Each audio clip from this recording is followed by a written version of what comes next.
I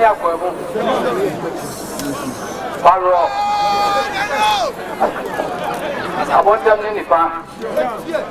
I don't think Benkum Oyoko. She doesn't have a job. Asante-Jaman. The Santa Gazem can't say. Obtaining people anonymous. Obtaining people who near my pump one anonymous. Nanajma grandparent anonymous. No one knows this is here. You know, I was to me. And yes, some far, I'm not the best part of mine. I'm out and pass with some more. Some of you go talk to me, it's maybe about that was. That's my fun of prayer. Any mistake. My firm work and my not contact.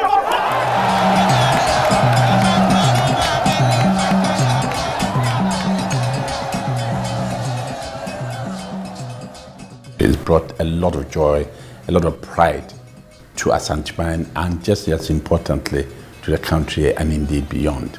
Apart from those qualities of his, he can strike conversation with anybody and everybody. He's very truthful. When, say, one is privileged to become president of Ghana, one should be aware of the critical role of the monarch of Asante to the well-being and progress of Ghana. This one is a go-getter and a doer. He prepared himself to be an Asante and he's proved to the world that yes, this is the best that we could have. Today, because of him, everybody who thinks he's somebody wants to become a chief. On Monday, April 26, 1999, Berima Kwekudia swore the oath of office as Asante-Hene, becoming the 16th occupant of the gold stool.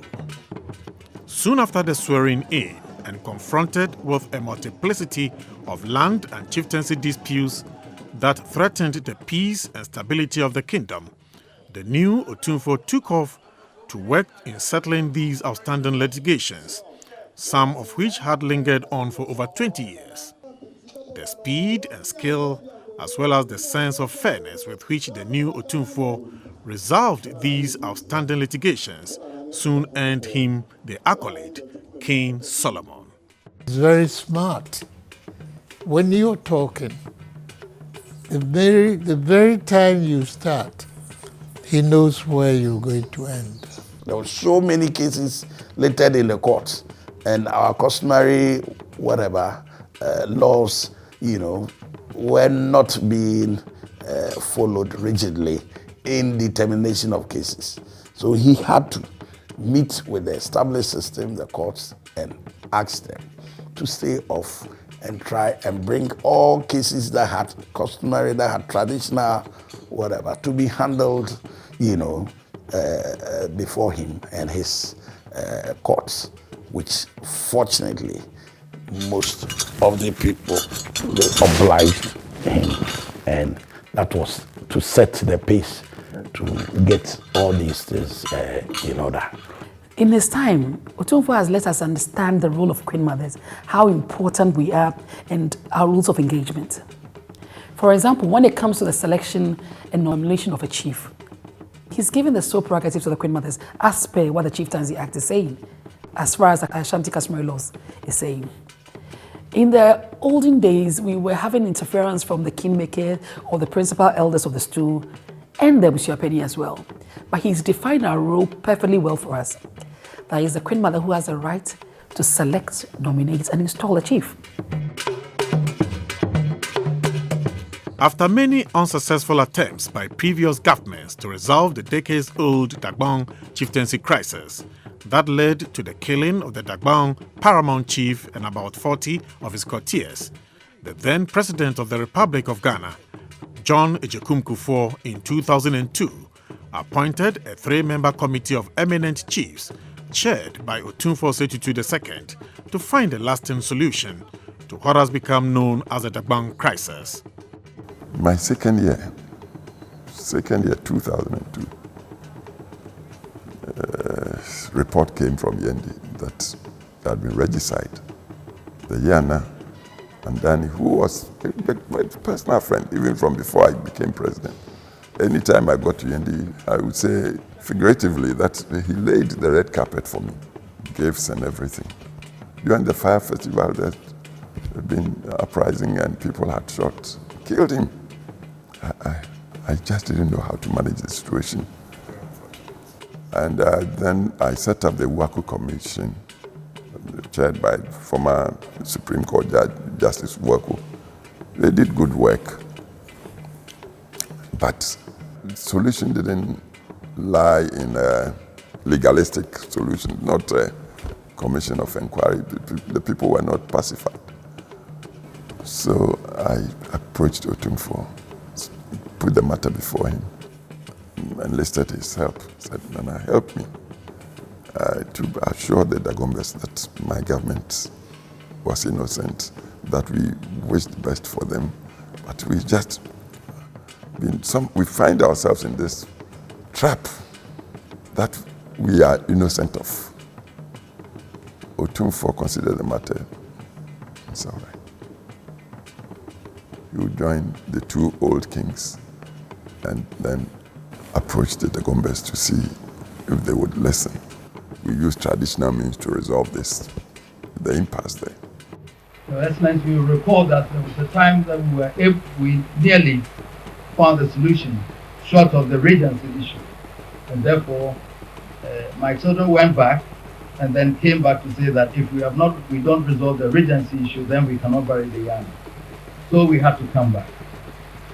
Finally, we got to a position where we were able to accept the fact that Na Muhammadu Abdullahi, by the orders of the Supreme Court in 1986, was said that he must be recognized as a former Yana and his sons must also be recognized as sons of a former Yana.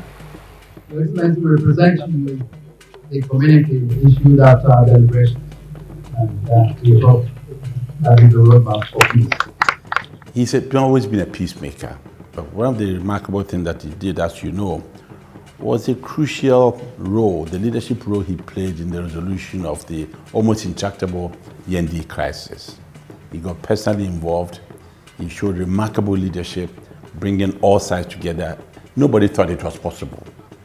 But the fact that Yendi is now enjoying peace, and there's been a wonderful, peaceful transition of power in Yendi, speaks an awful lot about the leadership qualities that Otumfuo has and has demonstrated at the national level.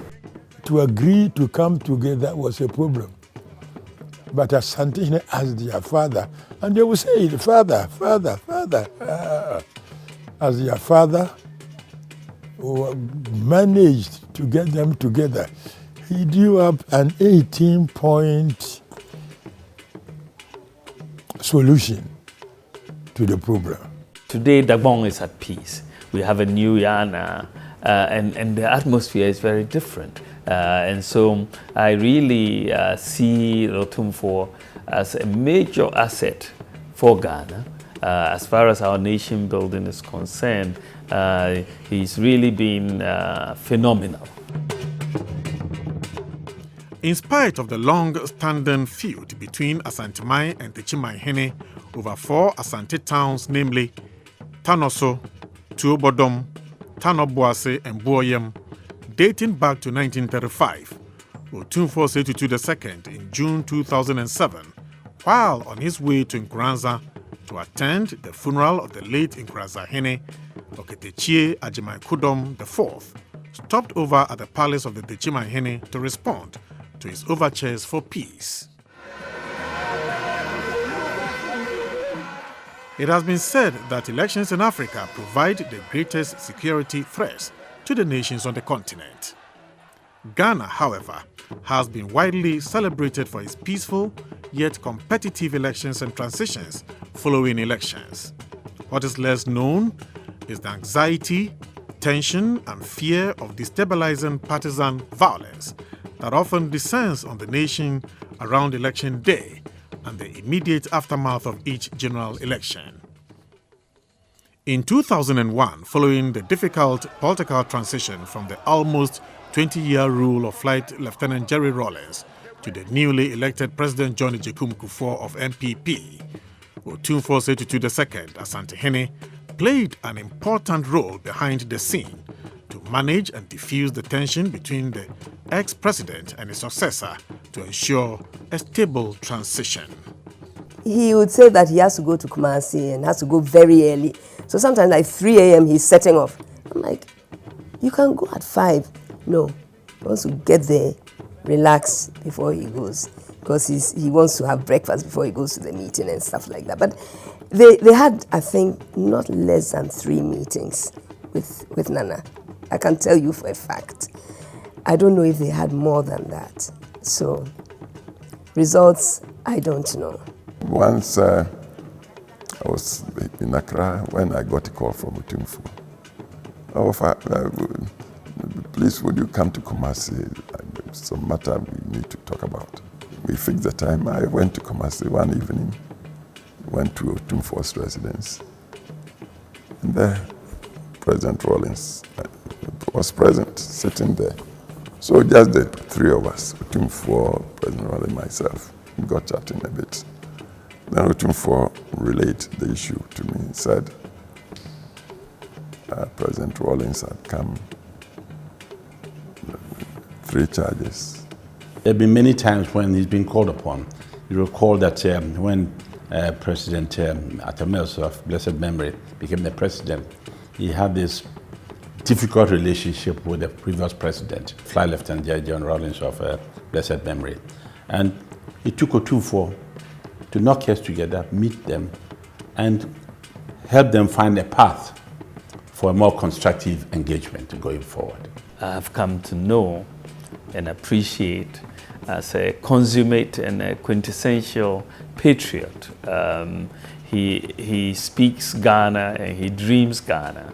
And whenever you talk to him, inevitably you are talking about the country. The tension between President Kufuor, then the head of state of Ghana, and his predecessor Jerry John Rawlings was eased up after Asante-Hene interceded. Here, you can find the 2 top politicians relating to each other beautifully.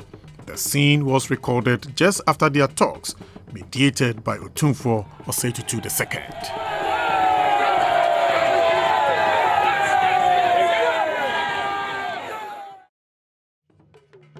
On the eve of the 2012 parliamentary and presidential elections, in response to the state of national anxiety and panic, Otumfuo Osei Tutu II answered a request by the National Peace Council and civil society leaders to convene a meeting in Kumasi at KNUST of all the presidential candidates of the December 2012 elections. The result of these meetings and deliberations is what resulted in what has been christened the Kumasi Declaration, under which all the presidential contestants signed a document binding them to accept the results of the elections as declared by the National Electoral Commission. It is not by accident that over the last 20 years, we've had relative calm, even amidst all the storm that the politicians generate. The last but one election, I was part of the process that managed to prevent what could have been a very chaotic development. I had to call him at night. There is a danger facing this nation, and please intervene. I was present when I know the words that His Excellency the President said to him. Picked up the telephone and said, Otumfuo, you are the only person who can save the nation. Otumfuo has been on the throne for a few decades, and during that period he has proved to be not only a traditional ruler, that is a leader of his people, but also he's proved to be a national icon and one who comes in sometimes when we have crisis. On Monday, October 22, 2018, students of Kwame Nkrumah University of Science and Technology, KNUST, marched in protest against what they said was unfair treatment by the university authorities and unwarranted assault on their colleagues by some security officers who were supposed to protect them. The peaceful protest turned violent, resulting in the threats to people, public order, and the destruction of public, school, and individual properties. The government of Ghana and the university authorities, unable to maintain order, had to shut down the university. All this took place while Otumfuo Osei Tutu II, Asante-Hene and Chancellor of the university, was away on a short foreign trip.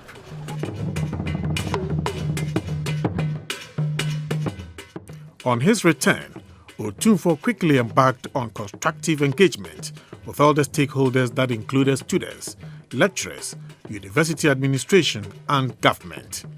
Through the use of time-tested alternative conflict resolution skills, Otumfuo Osei Tutu II, Asante-Hene, helped to end the crisis and restored peace and tranquility among the contending groups. 22nd October 2018 is still fresh in our memories, when we had a lot of challenges with students demonstrating. He came in very quickly, and what did we see? Everything was resolved, and we're back normally to continue our academic life. Otumfuo Osei Tutu II, Kwame Nkrumah University of Science and Technology is grateful to you. In the late 90s, the government of Ghana introduced academic facility user fees. Before the introduction, students were even on demonstrations saying that they thought the cost was going to be too much. But the universities made it very clear that without that financial contribution from the government, the universities would not be able to operate. And government, knowing very well that it will not be in a position to provide that money, implored on the universities to ensure that the students will also contribute to the education. So this was a time the Otumfuo Asante-Hene came in. And I remember as a student on the University of Ghana campus, when Otumfuo came in, most of us thought that it was going to be a package for students from the Ashanti region. But later on, information came that Otumfuo's jurisdiction extended beyond the Ashanti region to include even some parts of the Volta region, Eastern region, the then Brong-Ahafo region. So I remember very well many students, maybe counting as many as 400 or 500 from different parts of the country, were given this opportunity. And to emphasize properly, it really assisted a lot of students, because these monies must be paid before the university will even assign you residential accommodation, before a student will even be allowed to register. The result of all the peace initiatives was that the World Peace Bell Association and Vital Capital donated to Menchia Palace a World Peace Bell that was erected in honor of the late Kofi Annan, former UN Secretary General. Otumfuo was with the Pope in 2015. I happened to be present, and he talked about the need to deepen interfaith relations the whole world over. And I don't know whether you might have seen that in recent times the Pope invited almost all the religious leaders from across the religious divide, the Muslims, the Buddhists, all the non-agnostic institutions were invited to Rome, and the Pope had good audience with them. The president of the 73rd session of the United Nations General Assembly, Her Excellency Maria Fernanda Espinosa, also extended an invitation to His Majesty Otumfuo Osei Tutu II to address the United Nations General Assembly High-Level Forum on Culture of Peace during the 25th anniversary of the adoption of the Declaration and Program of Action on a Culture of Peace, the first time in the history of the United Nations that a non-head of state African traditional leader had been invited to address the August forum. In this climate, I suggest that the UN family cannot afford to remain glued to the established order without seeking pathways of reaching out to establish appropriate links capable of exerting the right influence in the quest for peace and security. I speak here particularly of Africa.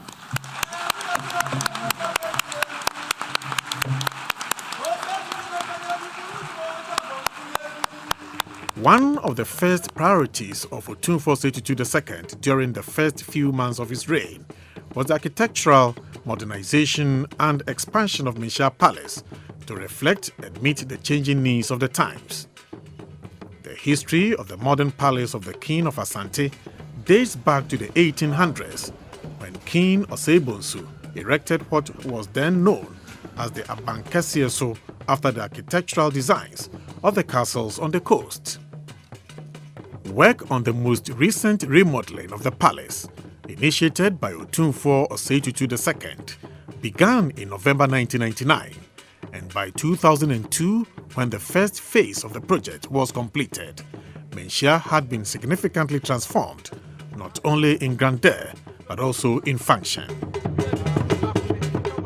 To upgrade the facilities for receiving guests and hosting other functions, the Asante-Hene Otumfuo Osei Tutu II in 2024 caused to be constructed a 1,500-seating capacity auditorium as part of the modernization of the palace. The regalia of an Asante king includes, among others, ceremonial cloths, ornamental jewelry, gold bracelets, insignias of office and other stool paraphernalia, including ceremonial swords, guns, etc. Otumfuo Osei Tutu II, in the general belief as the reincarnation of the founder of the Asante nation, Otumfuo Osei Tutu I, has since his installment in 1999 gone to extraordinary lengths to enhance and help preserve the sanctity of the Ejapadier or stool regalia and valuables that he inherited from his predecessors. Santini bi aba obo echiame no na obo chiame puma e di ama no.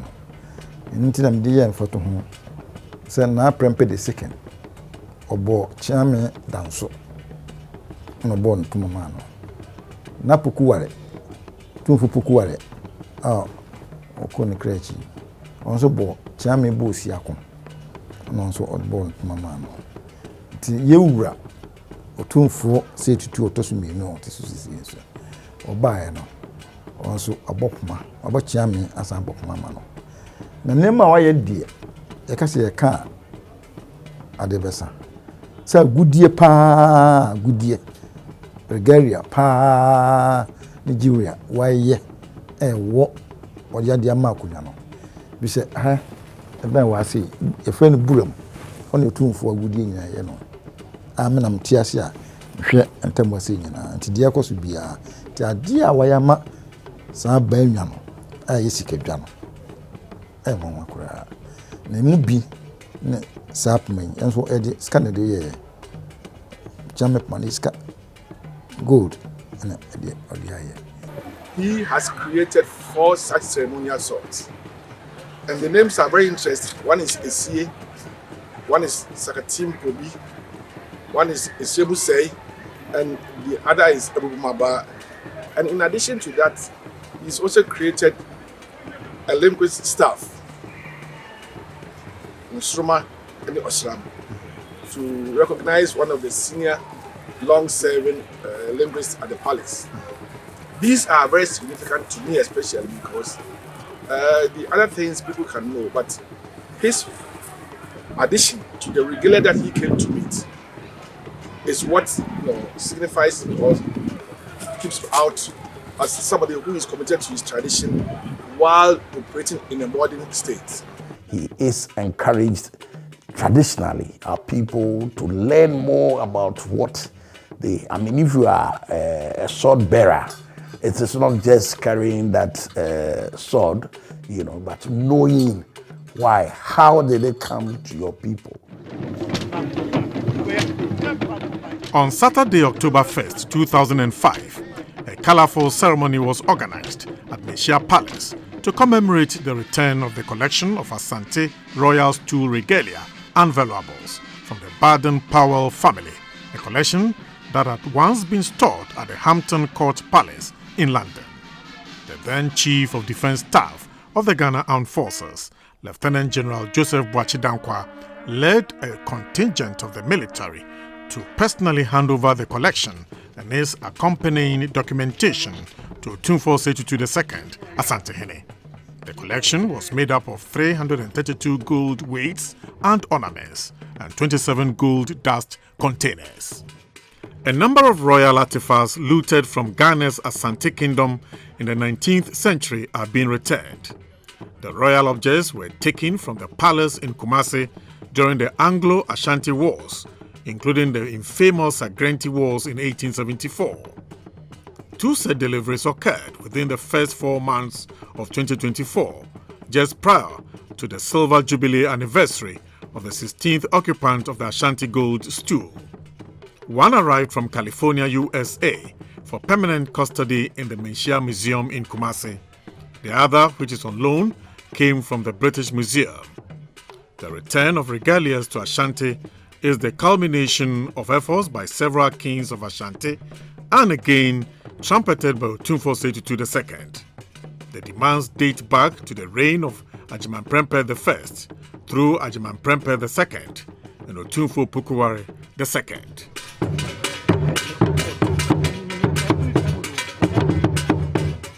Otumfuo's activities over the last 2 decades in the area of philanthropy, particularly in the promotion of education, has been well documented. He was the first traditional leader in our modern times to establish an education fund for the brilliant but needy student. Various traditional councils took a cue from Otumfuo's lead and established their own education promotion initiatives for their indigents. By the year 2020, over 25,000 students from across the country had benefited from the education fund. Whenever you hear about Otumfuo Education Fund, you may think that it's only for scholarship. It's not. As a strategist himself, he decided to look out for other things he can add to support the education. Education is not just paying the school fees. There are others. So there was avenue for people to get direct support through payment of school fees. Again, he decided also to acquire materials for them, reading materials and uniform, school sandals, chalk. He entered into infrastructure, rehabilitated schools and set up new ones, about 40 new 6 classroom blocks with teachers' bungalow were put up within the first 5 years with support from the World Bank.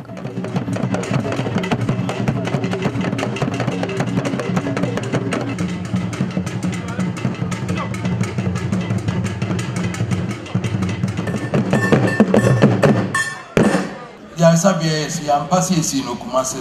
Job. And so check Ghana mo ofe dunsi and mood do me no there. I yar for a woman in a honey eba. Job. Ufa Namokasa emo regency. A mood do me no there. Aha, ebaha. Job. And so may fear no. A yenim guasiam yenara. Job. Kwame Nkrumah ko ababa a dynasty. Job. Me know not to yen. Job. And yet politics are simply and every minun you never see her quiet by Yamana ye. Job. Yabayan Swamana ye. Job. Sika one more after ye had about 2 many. Your body and answer Taku simple. A fear Piara, a Siasa, Sisu, Kumasi Piara, Sawo Mame, Sidi Waha, Nasa Sidia, Nukra, 200 cities crab, or Sume Crown of the Mammy, I bet him there. Job. Following this, Otumfuo Osei Tutu II has himself donated $5 million towards the Otumfuo Osei Teaching Hospital Rehabilitation Project.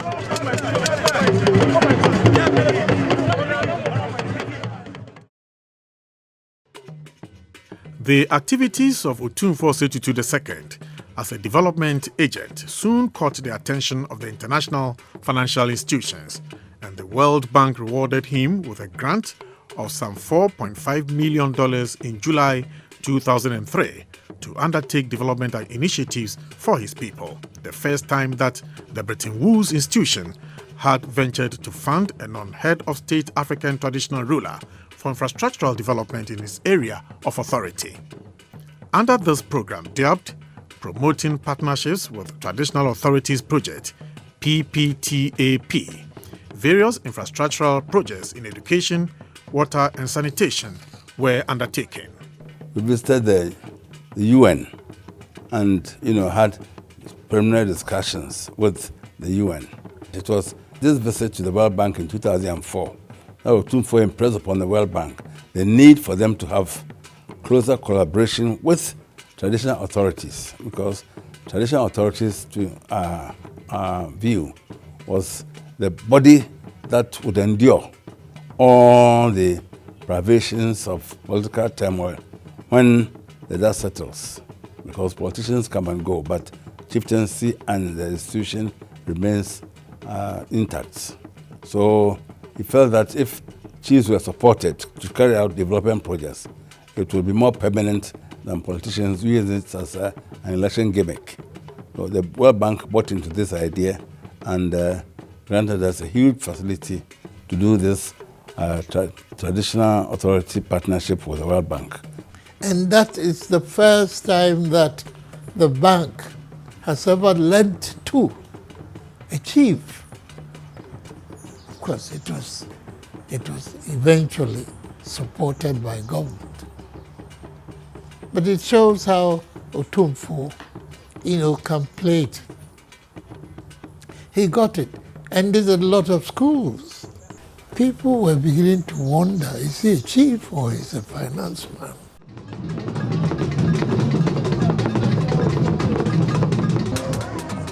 Since his installment, Otumfuo Osei Tutu II has occupied himself with facilitating and promoting the establishment of businesses to create employment opportunities for the youth in Asante-Jaman. Examples of such efforts include his support for the following businesses: Asanka Gold Mining, Golden Tulip Kumasi City Hotel, now called Lancaster Kumasi City Hotel. And for Kumasi City Mall, this is the chairman of the mall, Mr. Kofi Sechere. Otumfuo used to come to South Africa, which was my base. So on one of those visits, we're having a discussion, and he says, Kofi, if you're going to do a mall in Accra, as a son of the golden stool, you have to look at Kumasi, and I'll make sure it happens. So I brought the partners to meet Otumfuo in South Africa. We spoke about it, and he assured us whatever support that we need, he will make sure this mall becomes a reality in Kumasi. And true to his word, that land that he made available made it possible for us to even start the discussions to acquire the lands around it. So he was quite central to it. Even having given the land, there were the legal issues. It was taking a while. And again, on one visit, he asked me, Kofi, how come this thing is dragging and dragging? And I said, we have some legal issues. He says, what legal issues? Please come and see me when we get back to Ghana. So I went to see him, and within a week, all issues resolved. The road was clear for us to get the paperwork, and that triggered Kumasi Mall. So without him, this wouldn't have been possible. Gold production at the Obuasi mine had been on decline since 1995 due to underground infrastructural challenges. In 2014, Obuasi was placed on limited operations, and the staff strength of about 4,235 was drastically reduced to 290. Things had gone bad when in 2012 an attempt was made by Anglo Gold Ashanti to hand over Obuasi back to government of Ghana. Sensing more job losses and collapse of gold's contribution to national revenues, the king intervened at all times in protection of the business via strong advocacy. Finally, the tide has changed. The President of the Republic of Ghana and His Majesty the King of Asante jointly launched the Obuasi Redevelopment Project in 2019. In 2016, when the mine was partly overrun by illegal miners, which threatened the very existence of the mine, we were knocking on his doors. He understood the threats we were facing. He understood fully the long-term impact it was going to have if it wasn't addressed. He counseled us. He found his own ways of intervening to ensure that law and order was restored. Beyond that, when we started putting together the plans to get the mine redeveloped, what we call the Obuasi redevelopment project, all along the line, we constantly sought his advice and counsel, and we made sure he was updated on progress. All that came together nicely when the Otumfuo and the president came to site to launch the redevelopment project. As you can see from the picture, I have proudly displayed on my wall. So that is the sort of relationship we have as a business with Otumfuo. This is one of the business and investment forums organized in Kumasi at the instance of Asante-Hene, where he laid a sales pitch to drive inflows of local and international capital or investment. The personalities the optics revealed so far in the scenes are only the tips of the iceberg of his investment drive. The king walks the talk as a mark of his exemplary leadership. He has established fruit processing and jute manufacturing plants within Ashanti. His Majesty believes in action over verbiage, thus he has put these factories in place, setting up a farmer outgrower scheme to feed production lines with raw materials, and most importantly, these are providing jobs for his people. At the full operation, we expect to employ close to 1,000 to 1,500 workers, just one factory. Perhaps it might be the biggest factory in Kumasi. I don't know about Accra, but if you have a factory that has as many as 1,000 workers, it's huge by every standard you look at it. So it's a 60 ton per day jute factory. The second SDG goal is food security and nutrition. The mango farm, the pineapple farm, the oil palm, and the cattle ranch, these are all agricultural ventures that are supposed to contribute towards achievement of food security. One area that Otumfuo Osei Tutu II has affected development of Asante-Jaman is in the area of working with various central government administrations to facilitate the financing of projects earmarked for Kumasi and Asante-Jaman in general. Some of such projects include the following: KJTIA or Central Market Redevelopment, redevelopment of Kumasi International Airport, Kumasi Rose Rehabilitation Project, maternal and child block redevelopment at Konfanochi Teaching Hospital in Kumasi.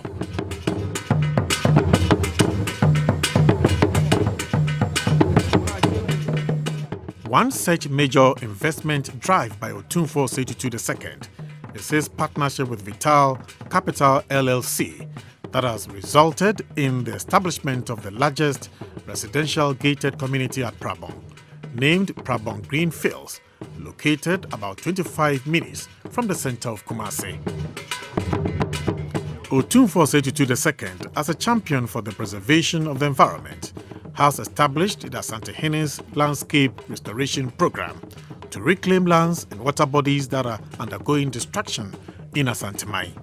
The first phase of the program, dubbed the Lake Bosomtwe Restoration Project, seeks to address and reverse certain trends in the ecology and environment in and around the lake that threaten the sustainability of the lake and its environs.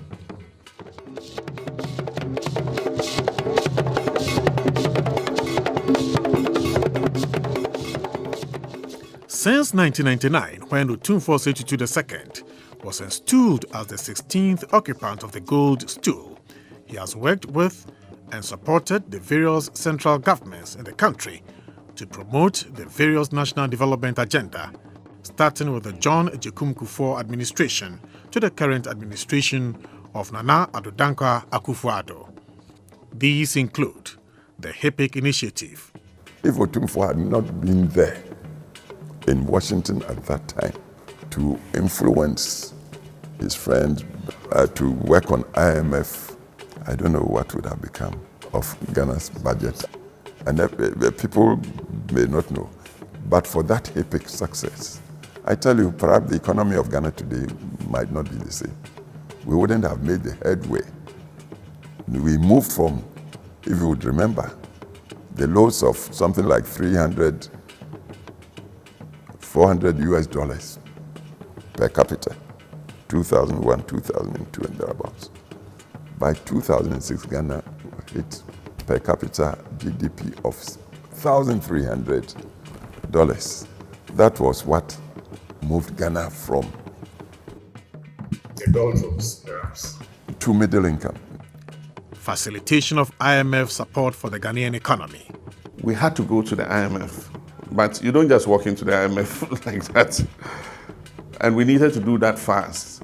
And so even though we had written to the IMF, they were taking their time to set up a mission and all that, and come and do a pre-assessment and all that. Meanwhile, we needed this to happen fast, so that the economy could start to come out of the hole in which it was. And so I discussed it with Otumfuo. One of the times I went to Kumasi and I discussed with him and I said, look, we've decided to go to the IMF, but the IMF are dragging their feet and it's taking too long for them to make a decision. But I know you have contacts, with some of these leaders of international finance institutions. So I want you to, get involved and see how you can get us into a program. So he quickly agreed. And I agreed with him. He said he would go and talk to Jim Wolfenson, who was his very good friend and former managing director of the World Bank. So he called Wolfenson, he got an appointment and everything. So we facilitated it. He came to Accra and he flew to Geneva or somewhere where Wolfenson was. Went and met him. And he went with Wolfenson to US and went to the IMF office and met Lagarde, who was the head of IMF at the time. And she went and talked to him and said, look, my country wants to get into a program. Your people are taking too long. These are the issues. Of course, we had briefed him what the issues were. And so Lagarde, said, oh, okay, we'll deal with it. And so she called the mission chief for Ghana and all that and gave them instructions. And then we noticed that things started moving quicker. And then eventually we signed off on the IMF program.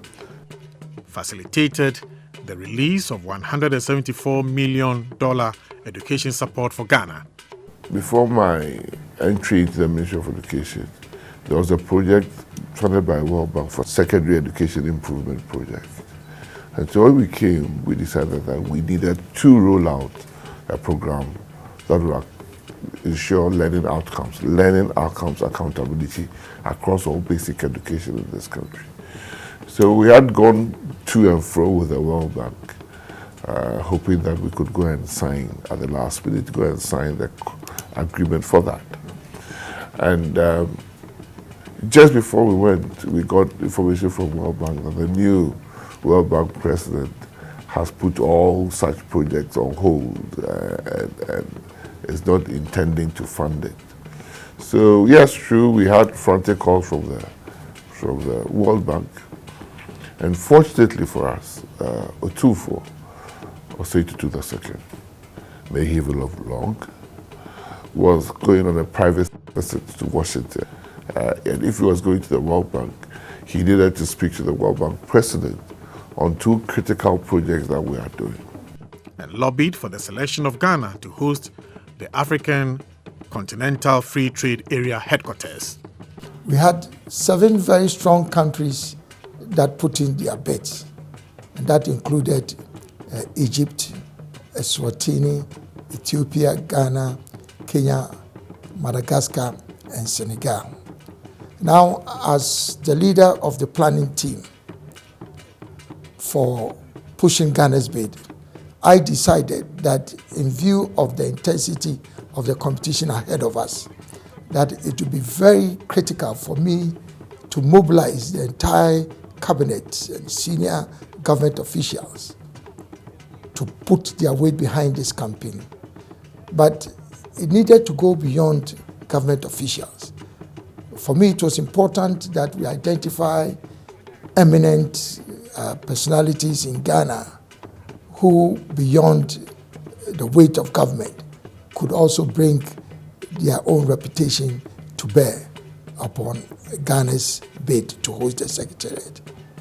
And obviously, one of the decisions that we made as a planning team was to respectfully request through His Excellency the President that His Majesty, His Royal Majesty, the Asante-Jaman, also lend his weight to the campaign. They needed Otumfuo to use his good offices and his extensive network to assist Ghana to be selected as host of the Secretariat. Then the idea also came that he could send me as an emissary to go. So I was wearing a double hat as an emissary of government and as emissary of the king. If you look at the angles that Otumfuo went through to support Ghana's bid, I have no doubt in my mind that he played a pivotal role in helping Ghana to be able to win the bid to host the Secretariat.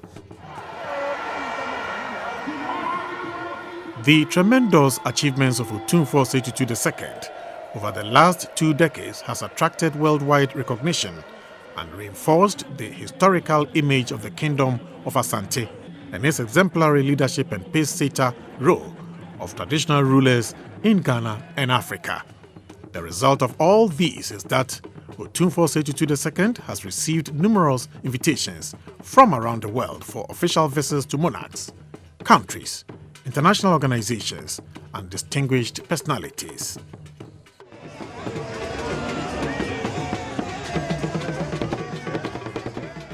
The long-standing relations between the Ashanti Kingdom and the British monarchy, dating back to the early 19th century, have been cemented in the reign of Otumfuo Osei Tutu II. Soon after his installment as the King of Ashanti, Otumfuo Osei Tutu II was invited by the Queen of England, Queen Elizabeth II, to pay an official visit to the Buckingham Palace. I was, privileged to sit in the same car with Otumfuo as we entered Buckingham Palace. And the meeting went very, very well. The Queen would normally invite people to tea for about 20 minutes, but Otumfuo's conversation with the Queen was such that it lasted for about an hour, and all the aides wondered as to what was happening, which had engaged the Queen's attention for that long. This was followed by visits to Menchia Palace by some of the most senior members of the British monarchy, including the Earl of Wessex, Prince Edward in May 2016, Princess Anne, the Princess Royal in April 2017, and the Prince of Wales, Prince Charles in November 2018 and May 2019.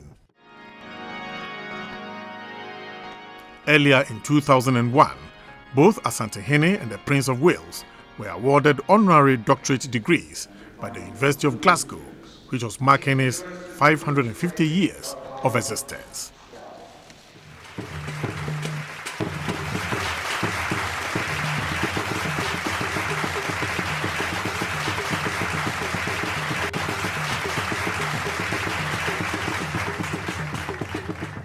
The Millennium Excellence Awards, initiated in 2000 by its foundation under the high patronage of Otumfuo Osei Tutu II, takes preeminence over all other awards in Ghana. Some recipients are former UN Secretary General Kofi Annan, Cardinal Peter Appiah Turkson, and a former Archbishop of Cape Town, Archbishop Dagbon Tutu. Pictured here is a former Togolese Prime Minister, Edem Kojo, attending the Pan-African Awards in Accra, Ghana in 2005. During the coronation of King Charles III, Asante-Jaman Otumfuo Osei Tutu II was amongst the leading monarchs of the world who were invited to attend his enthronement and was actually made to lead all the royals into the Westminster Abbey for the inauguration ceremonies. The impact of Otumfuo's activities has attracted recognition worldwide. Various international dignitaries have come to visit with and pay courtesies. President Blaise Compaoré of Burkina Faso in 2002, the 7th UN Secretary General Kofi Annan 2002, Prince Al-Walid bin Talal bin Abdulaziz Al Saud of Saudi Arabia. In 2003, President of the Ivory Coast Laurent Gbagbo. In 2005, Director General of the International Atomic Energy Agency Dr. Mohamed El Baradei. In 2005, upon the completion of his term as the President of the World Bank, Mr. James Wolfenson paid a visit to the overlord of the Ashanti Kingdom. In 2006, Jamaican Prime Minister P.J. Patterson. 2006, Libyan leader Muammar al-Gaddafi. In 2007, President Faure Gnassingbé of Togo. 2008, President of Suriname Ronaldo Venetian.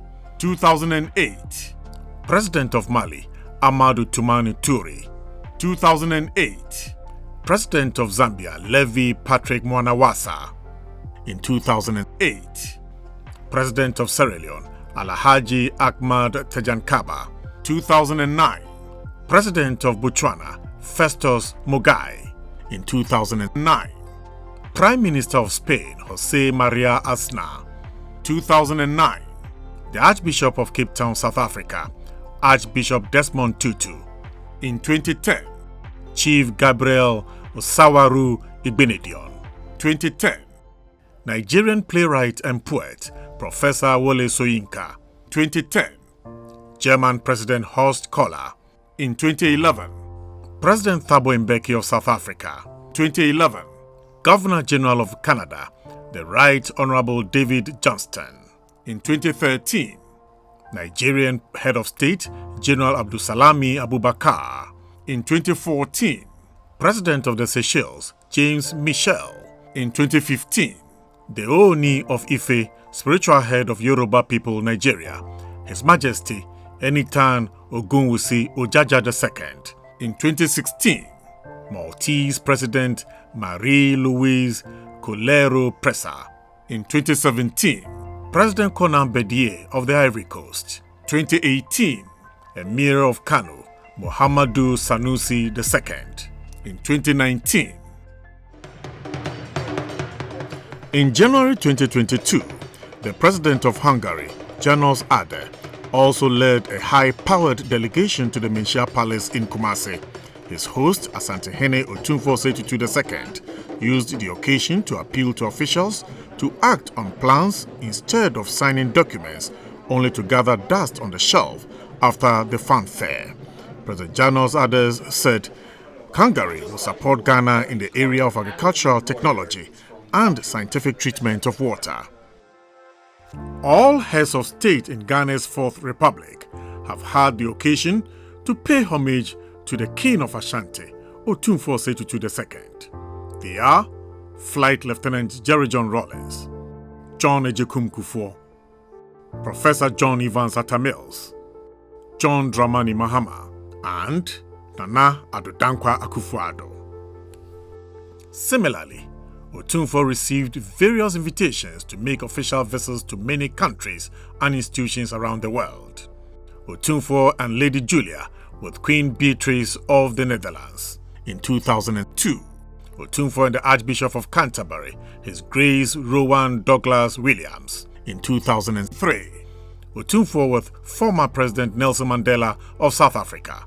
In 2005, Otumfuo with the King of the Royal Bafokeng Nation, South Africa, Lerio Molotlegi. 2005, Otumfuo with President Ahmad Tejankaba, Sierra Leone. In 2005, Otumfuo with the Executive Secretary of ECOWAS, Dr. Mohamed Ibn Chambers. 2005, the Oba of Lagos, Rilwan Babatunde Osualele Aremu Akiolu. In 2005, Otumfuo with His Royal Majesty King Mohammed VI of Morocco. In 2006, Otumfuo with the Patriarch of Orthodox Church of Jerusalem, Patriarch Theophilus III. 2009, Itan Stibe, Managing Partner of Vital Capital Fund. 2009, Shimon Peres, President of Israel. 2009, Otumfuo with King Mswati III of Swaziland or Eswatini. In 2015, Otumfuo and President Marie-Louise Calero Pressa of Malta. In 2017, President of Uganda, Yoweri Museveni. 2018, Otumfuo with His Majesty Muwenda Mutebi II, the Kabaka of Buganda Kingdom, Uganda. 2018, Otumfuo with Antonio Guterres, 9th UN Secretary General. In 2019, Otumfuo with Maria Fernanda Espinosa Garcia, President of the 73rd UN session. In 2019, on the visit to Nelson Mandela by the King in 2005, this is what the paramount chief of Dwabin Asante, Nana Otuo Osei II, has to say. We had a lot of, useful discussions with Mandela. Otumfuo forwarded a special citation to Mandela, which, went down very, very well with him, with Madiba. And Madiba promised a whole lot of cooperation between Ghana and South Africa. The national and worldwide recognition of the achievements of Otumfuo Osei Tutu II was demonstrated during the 20th anniversary celebrations of his installment. Apart from the international dignitaries who visited Kumasi to witness the celebrations, almost any person who is somebody in Ghana was present at the ceremony. This included the President of the Republic, the Vice President, Speaker of Ghana Parliament, the Chief Justice, the Inspector General of Police, Ghana's military chiefs, ministers of state, parliamentarians, other paramount chiefs from across the country, corporate executives, and thousands of ordinary citizens from across the country.